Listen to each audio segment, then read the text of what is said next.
Hello guys, स्वागत है आपका अपने YouTube channel ITI study point में। आज हम लैक्टेशन थ्योरी प्रथम वर्ष चैप्टर नंबर 3 विभिन्न फिटिंग औजार, ये हमारा चैप्टर नंबर 3 और लेक्चर नंबर 2 है। इससे पहले हम लेक्चर नंबर 1 करा चुके हैं, जिसमें हमने आपके लिए इसका परिचय बताया, फिटिंग औजार बताए, कर्तन औजार बताए, जैसे कि रेती हो गई, हमने रेती बताई, रेती के जो भाग होते हैं वो बताया, फेज हैंडल, और बाकी जो रेती के जितने भी प्रकार होते हैं रेती के प्रकार बताए, रेती का हमने वर्गीकरण किया। ये सब हम लेक्चर नंबर 1 में कर चुके हैं। आज हम छेनी के बारे में पढ़ेंगे। आज हम छेनी और उनके प्रकार ये सब पढ़ेंगे। तो पहले हम बात करते हैं छेनी मतलब चीज़ल। हल्की व पतली धातुओं को काटने के लिए सबसे अधिक प्रयोग में आने वाला औजार छेनी होता है। इनका काम क्या होता है? किसी भी धातु को काटने के लिए। छेनी को बनाने के लिए हाई कार्बन स्टील का गोल षष्ठभुजाकार या अष्टभुजाकार लट्ठा प्रयोग किया जाता है। छेनी का कोई निश्चित साइज नहीं होता, अपितु आवश्यकता अनुसार ही छोटी बड़ी सभी साइज की प्रयोग की जाती हैं। तो छेनी का प्रयोग हम किसी भी वस्तु को काटने के लिए करते हैं और ये हाई कार्बन स्टील की बनी हुई होती हैं। इनका आकार निश्चित नहीं होता, ये छोटी या बड़ी दोनों प्रकार की होती हैं। फोर्जिंग विधि द्वारा इसके शीट्स को लगभग 70 डिग्री के कोण पर शंक्वाकार बनाया जाता है। इसके कोण को कितने डिग्री पर? 70 डिग्री पर। और कौन सी विधि द्वारा? फोर्जिंग विधि द्वारा इसके शीट्स को शंक्वाकार बनाया जाता है तथा निचले भाग को उल्टे आयताकार या मतलब पिरामिड की भांति बनाया जाता है। जो इसका नीचे का भाग होता है उसे हम आयताकार बनाते हैं या फिर पिरामिड की भांति बना देते हैं। इसकी जो कटिंग एज होती है, इसकी कटिंग एज का पिरामिड वाले भाग को काटने में काम में लाते हैं। जिसकी जो ये होती है कटिंग एज, इसका हम कार्य किस लिए करते हैं? काटने के लिए। और इसकी जो कटिंग एज का कोण होता है वो कितना होता है? 35 डिग्री से 70 डिग्री तक रखा जाता है। जो इसका कटिंग कोण होता है वो कितना होता है? 35 डिग्री से 75 डिग्री तक रखा जाता है। अब हम बात करेंगे इसके पार्ट्स की। मैं आशा करता हूँ कि अभी तक हमने आपको जो भी समझाया है छेनी के बारे में वो आपको समझ में आया होगा। अब चलो हम बात करते हैं जो ये होता है पीछे, इसको हम शीट्स बोलते हैं। ये इसका कटिंग एज होता है छेनी का, जिसके द्वारा हम इसको काटते हैं। और जो ये बीच की बॉडी होती है इसको बॉडी तथा शैंक बोलते हैं। अब छेनियों के प्रकार के बारे में बात करेंगे। छेनियाँ मुख्यतः निम्न प्रकार की होती हैं, जैसे कि फ्लैट छेनी, क्रॉस कट छेनी, डायमंड पॉइंट छेनी, अर्ध गोलाकार छेनी, गौमुख छेनी, खोखली छेनी, ऑफसेट छेनी और वेब छेनी। अब हम इनको विस्तार से एक एक छेनी को विस्तार से समझेंगे। सबसे पहले आती है फ्लैट छेनी। आपने सामान्यतः ऐसी ही छेनी देखी होगी, यानी कि फ्लैट छेनी देखी होगी। फ्लैट छेनी की चौड़ाई इसकी मोटाई मतलब जो इसकी चौड़ाई होती है वो उसकी मोटाई से अधिक होती है और इसकी कटिंग एज को हल्की गोलाई दी जाती है, जिससे कटिंग प्रक्रिया में सुविधा प्राप्त होती है। लगभग प्रत्येक साइज की फ्लैट छेनी प्रयोग में आती है। यह सबसे अधिक प्रयोग में आने वाली छेनी होती है। ये होती है फ्लैट छेनी, जो कि आपने सामान्यतः मतलब नॉर्मल घरों में देखी होगी। आपको पता तो है ही, इसका कटिंग एज होता है, ये बॉडी होती है, ये पीछे की अभी हमने आपको बताया था क्या होता है। इसके हम क्या बोलते हैं? इसके हम शीट्स बोलते हैं। अब अगली बात करेंगे। अगला कौन सा है? अगला है हमारा क्रॉस कट छेनी। क्रॉस कट छेनी की कटिंग एज की जो चौड़ाई होती है उसकी मोटाई से कम होती है और इसका प्रयोग किसी भी कार्यखंड में खांचे काटने के लिए किया जाता है। जो ये हमारी क्रॉस कट छेनी होती है, जो ये दी हुई है चित्र, इसका हम प्रयोग किस लिए करते हैं? किसी भी खांचे को काटने के लिए। इसके द्वारा अधिक मोटाई की कटिंग की जा सकती है। इसके द्वारा हम अधिक मोटाई की जो कटिंग होती है उसे कर सकते हैं। इसके द्वारा शीट्स या की हब में की वे काटे जाते हैं। की वे क्या होता है? जैसे कि किसी लकड़ी के बीच में काटना, जैसे कि लकड़ी है, इन दोनों के जो ये पार्ट्स हैं इनकी जो बीच में ये कटिंग हो रही है इसके लिए हम की वे बोलते हैं। इस प्रकार के कार्य को करने के लिए हम क्रॉस कट छेनी का प्रयोग करते हैं। देखो, आपको जो इसके चित्र हैं इनको ध्यान से देखना है और इसके बारे में समझना भी है, क्योंकि पेपर में क्या होगा, पेपर्स में आपके लिए डेफिनेशन नहीं आएंगी बल्कि आपके लिए ऑप्शंस जो मतलब ऑप्शनल क्वेश्चन आते हैं उसमें आपको ये चित्र दिया हुआ और 4 ऑप्शन होंगे और आपको बताने होगा कि ये कौन से छेनी का चित्र है, कि ये क्रॉस कट है या फिर डायमंड है या फिर फ्लैट छेनी है। आपके लिए ऑप्शन दिए होंगे और आपको ये बताना पड़ेगा। अगला आता है डायमंड पॉइंट छेनी। इस छेनी की कटिंग एज का आकार नुकीला तथा चौकोर मतलब हीरे के समान होता है।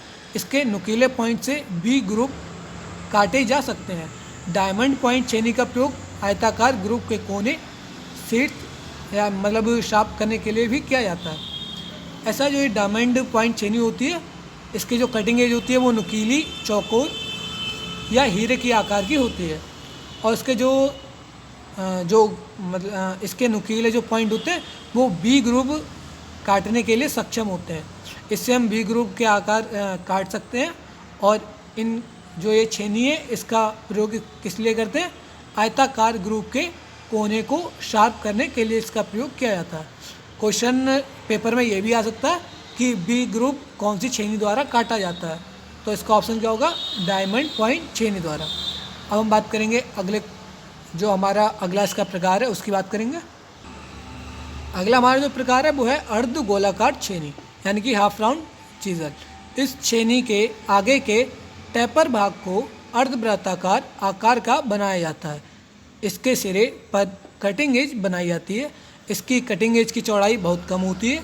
इन छेनी का प्रयोग हब आदि में की वे बनाने और ब्रशों में ऑयल ग्रू बनाने के लिए किया जाता है। इसका हम प्रयोग क्या करते हैं, इसका प्रयोग करते हैं कीवे बनाने में और ब्रशों में ऑयल ग्रुप बनाने में अर्धगोलाकार छेनी का प्रयोग करते हैं। देखो ये इसका जो आगे की कटिंग एज है वो आपको थोड़ा जूम करके मतलब दिखाई गई है। ये ऐसे इसकी कटिंग एज होती है। ये हमें दी है अर्धगोलाकार छेनी जो कि आगे से देखने में इस तरह होती है। अब हम बात करेंगे अगली जो कि है हमारी गऊ मुख छेनी। इस छेनी का शंख खोखला होता है तथा आगे से टैपर होता है। इसे तिरछा काटने से अंदर की साइडों में कटिंग एज गौमुख के समान प्राप्त होती है, जिस कारण इसे गौमुख छेनी कहा जाता है। इस छेनी की यह वक्र कटिंग एक किसी भी कार्यखंड को परिधि पर काटने के काम आती है। अगर हमें परिधि पर काटना है तो हम किसका प्रयोग करेंगे, गौमुख छेनी का। और इसके अंदर जो इसका वो होता है ना शंख, जो इसका शंख होता है वो कैसा होता है, खोखला होता है। आपको क्वेश्चन में ये भी पूछ सकता है कि ऐसी कौन सी छेनी होती है जिसका शंख जो होता है वो खोखला होता है, तो वो कौन सा इसका ऑप्शन होगा, गौमुख छेनी। अब हम बात करेंगे अगली, जो कि अगली कौन सी है, अगली हमारी खोखली छेनी। तो गौमुख छेनी के समान ही यह छेनी भी खोखली होती है तथा आगे से शंकु के आकार की होती है। इसकी कटिंग एज वृत्ताकार होती है जैसा कि चित्र में दर्शाया गया है। ये देखिए ये आगे इसकी जो कटिंग एज है वृत्ताकार है और ये अंदर से खोखली होती है। यह गोल छिद्र करने में काम आती है। इसकी कटिंग एज से ऊपर एक झिर्री बनी होती है जिससे स्क्रैप मटेरियल बाहर आ जाता है। जो ये है ना, इसको हम रख कर जब पीछे से मारते हैं तो यहाँ से जब ये कटिंग करता है तो उसका जो भी स्क्रैप होता है वो जो ये खोखला भाग है यहाँ से निकल आता है। तो ये छेनी आपने सामान्यतः जो लोग चप्पल वगैरह ठीक करते हैं उनके पास यारी छेनी आपने देखी होगी, क्योंकि अगर उन्हें चप्पल में होल करना होता है तो वो इसी छेनी द्वारा करते हैं। अब हम बात करेंगे अगले पार्ट की। अगला हमारा टाइप है ऑफ सेट छेनी। इस छेनी का आगे का जो शंख वाला भाग फोर्ज करके एक साइड में ऑफ सेट कर दिया जाता है। यह छेनी फ्लैट तथा साइड दो प्रकार की होती है, एक फ्लैट होती है दूसरी साइड होती है। फ्लैट कटिंग छेनी की धार संपूर्ण चौड़ाई में बनी होती है तथा साइड कटिंग की छेनी की धार साइड में बनी होती है। इस छेनी का प्रयोग चिपिंग व स्लॉट से चिप्स को साफ करने के लिए किया जाता है। ये हमारी ऑफ सेट छेनी, ये आपके लिए बहुत कम देखने को मिलती है। अगला आता है वेब छेनी। इस छेनी का प्रयोग ड्रिल द्वारा छिद्र बनाने के पश्चात उनके बीच की धातु को हटाने के लिए किया जाता है। ये हमारी वेब छेनी होती है। इसका हम प्रयोग कब करते हैं, जैसे कि हमने ड्रिल वगैरह करते हैं, ड्रिल जब छेद कर देते हैं तो उसका जो स्क्रैप होता है उसको बाहर निकालने के लिए हम वेब छेनी का प्रयोग करते हैं। हमारे छेनी के जो प्रकार हैं वो यहीं पर समाप्त होते हैं। अब हम बात करेंगे अगर हम छेनी का प्रयोग करते हैं तो हमें कौन कौन सी सावधानियों को ध्यान में रखना चाहिए। छेनियों का प्रयोग करते समय सावधानियाँ। पहला है, कार्यखंड की धातु के अनुसार छेनी का कटिंग एंगल होना चाहिए। कि जो धातु है, अगर हमारी धातु प्लास्टिक की है या लकड़ी की है या फिर स्टील की है, उस अनुसार हमें छेनी की कटिंग एंगल के अनुसार प्रयोग करना चाहिए। अगला है, कटिंग एज उत्तल होनी चाहिए। इससे छेनी का जीवन काल बढ़ जाता है तथा पदार्थ काटने में आसानी रहती है। कार्य करते रहने से यदि छेनी के हेड की धातु फैल गई है तो उसे ग्राइंड कर देना चाहिए, अन्यथा धातु के टूटकर चोट लगने का भय रहता है। तो अगर जो उसके ऊपर जो हेड होता है अगर वो फैल जाए तो हमें उसे ग्राइंड कर देना चाहिए। हथौड़े के फेस या छेनी के हेड पर कोई चिकनाई नहीं लगी होनी चाहिए, क्योंकि अगर चिकनाई लगी होगी छेनी के हेड पर तो हथौड़ा फिसल जाएगा, जिससे हमें चोट लगने की संभावना बनी रहती है। अगला है, चिपिंग के समय गार्ड का प्रयोग अवश्य करना चाहिए। तो ये हमारी सावधानियाँ भी यहाँ, जो छेनी की सावधानियाँ वो यहाँ समाप्त होती हैं। अब हम बात करेंगे अगले टॉपिक की। अगला टॉपिक है हमारा हैक्सॉ। हैक्सॉ एक प्रकार का कर्तन औजार है। इसके द्वारा लोहे के लट्ठों, प्लेट, पाइप या शीट आदि की कटिंग की जाती है। हैक्सॉ द्वारा धातु को काटने की क्रिया को हैक्सॉइंग कहते हैं। हैक्सॉ द्वारा धातु को काटने की क्रिया हैक्सॉइंग कहलाती है। देखो, जो हैक्सॉ के निम्न भाग होते हैं, हैक्सॉ फ्रेम और हैक्सॉ ब्लेड। अब हम बात करेंगे हैक्सॉ फ्रेम की, कि जो हैक्सॉ फ्रेम है वो होता क्या है। हैक्सॉ का मुख्य भाग उसका फ्रेम होता है, जो कि सी के आकार में होता है। इसके एक सिरे पर फिक्स्ड स्क्रू लगा होता है। इसमें अंदर की ओर पिन तथा बाहर की ओर हैंडल लगा होता है। दूसरे सिरे पर एक स्लाइडिंग स्क्रू लगा होता है और जिसमें फ्रेम के अंदर की ओर पिन लगी होती है तथा बाहर की ओर से एक प्लाई नट लगा होता है। और हैक्सॉ फ्रेम मुख्य रूप से 3 प्रकार के होते हैं। एक होता है फिक्स्ड हैक्सॉ फ्रेम, दूसरा एडजस्टेबल हैक्सॉ फ्रेम, तीसरा होता है डीप कटिंग हैक्सॉ फ्रेम। अब हम पहले बात करेंगे फिक्स्ड हैक्सॉ फ्रेम क्या होता है। अगर आप नहीं समझो तो आप इस चित्र को देखकर समझ सकते हैं। ये है हमारा हैक्सॉ फ्रेम का चित्र। हमारा जो हैक्सॉ का फ्रेम होता है वो ऐसा होता है। पीछे हैंडल होता है, यहाँ पर विंग नट होता है और ये हमारा फिक्स्ड फ्रेम है। ये हमारा जो विंग नट है इसे हम एडजस्ट कर सकते हैं छोटा बड़ा अपने हिसाब से। पहला होता है फिक्स्ड हैक्सॉ फ्रेम। तो फिक्स्ड हैक्सॉ फ्रेम में हम मात्र लंबाई, मतलब एक लंबाई के जो ब्लेड होता है उसका प्रयोग कर सकते हैं।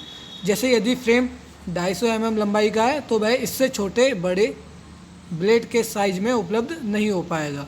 पहले ब्लेड को पिन में फंसाया जाता है, फिर इसके बाद इसमें लगे विंग नट की सहायता से ब्लेड को फिक्स कर दिया जाता है। अगला होता है एडजस्टेबल हैक्सॉ फ्रेम। जो हमारा ये एडजस्टेबल फ्रेम होता है इसको हम अपनी आवश्यकता अनुसार कम या ज़्यादा कर सकते हैं। देखो यहाँ पर जो ये है एडजस्टेबल हैक्सॉ फ्रेम। इसके लिए हम यहाँ से कम ज़्यादा कर सकते हैं अपनी आवश्यकता अनुसार। देखो, एडजस्टेबल हैक्सॉ फ्रेम 2 टुकड़ों में बना होता है। एक एडजस्टेबल स्क्रू की ओर से भाग में ग्रूव बने होते हैं। इसमें फ्रेम की लंबाई को एडजस्ट किया जा सकता है और इस फ्रेम में 200 से 300 mm तक के ब्लेड प्रयोग किए जा सकते हैं। 200 से 300 mm तक, क्योंकि इसे हम एडजस्ट कर सकते हैं। अगर हमें 300 mm का लगाना है तो हम इसे बड़ा कर देंगे, 250 mm का लगाना है तो इसे हम और छोटा कर देंगे। ये अगर आपको सही से दिख रहा हो, ये यहाँ पर होता है विंग नट, ये हमारा हैंडल हो गया और ये हमारा एडजस्टेबल फ्रेम। इसे हम आगे पीछे अपनी आवश्यकता अनुसार कर सकते हैं। ये हमारे हैक्सॉ फ्रेम का तीसरा प्रकार है, जो कि है डीप कटिंग हैक्सॉ फ्रेम। यह एक सॉलिड फ्रेम होता है जिसमें एक ही लंबाई के ब्लेड को प्रयोग किया जाता है।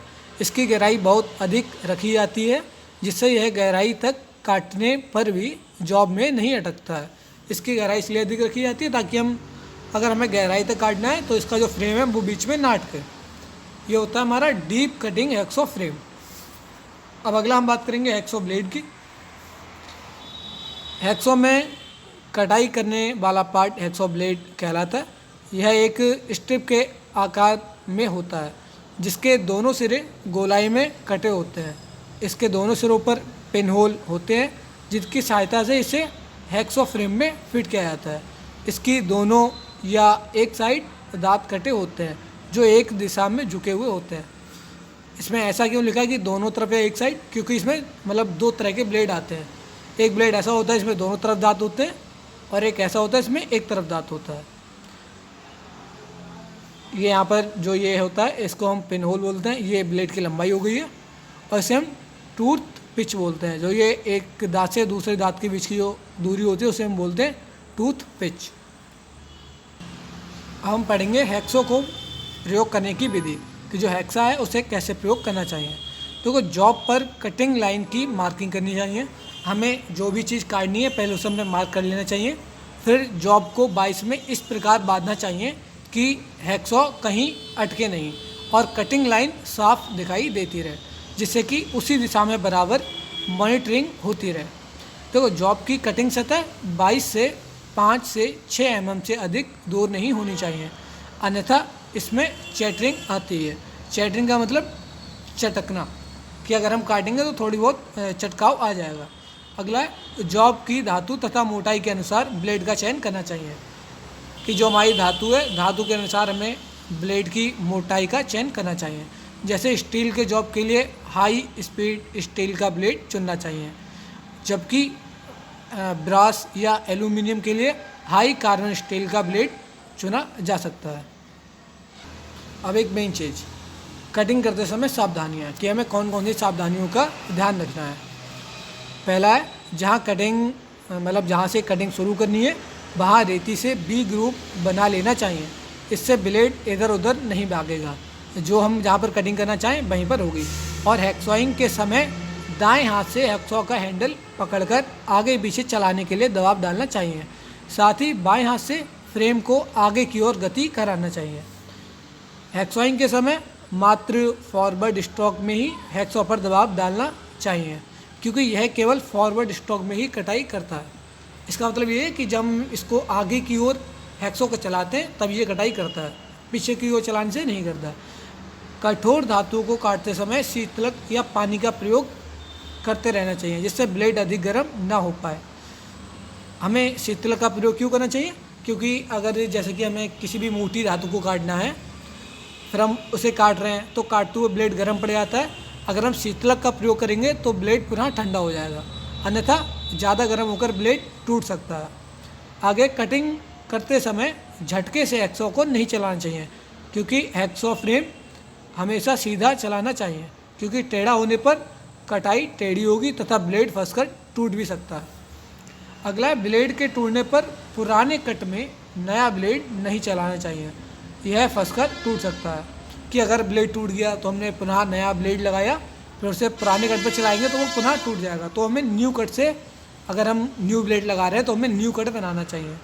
ब्लेड की पूरी लंबाई का प्रयोग करना चाहिए, ये नहीं कि हम आधा हैक्सॉ चला रहे हैं, आधा फिर पीछे कर रहे हैं, फिर आगे कर रहे हैं, नहीं, हमें एकदम पूरा रखना है, पूरा काटना है। इससे ये होगा कि आपकी जो ऊर्जा है वो कम लगेगी और इससे आप कार्य को जल्दी संपन्न कर सकेंगे। ये हमारा चैप्टर नंबर 3 का लेक्चर नंबर 2 यहीं पर समाप्त होता है। और इस लेक्चर में हमने आपको छेनी, उसके प्रकार व उसके सावधानियों के बारे में तथा हैक्सॉ के प्रकार और उसकी सावधानियों के बारे में बताया।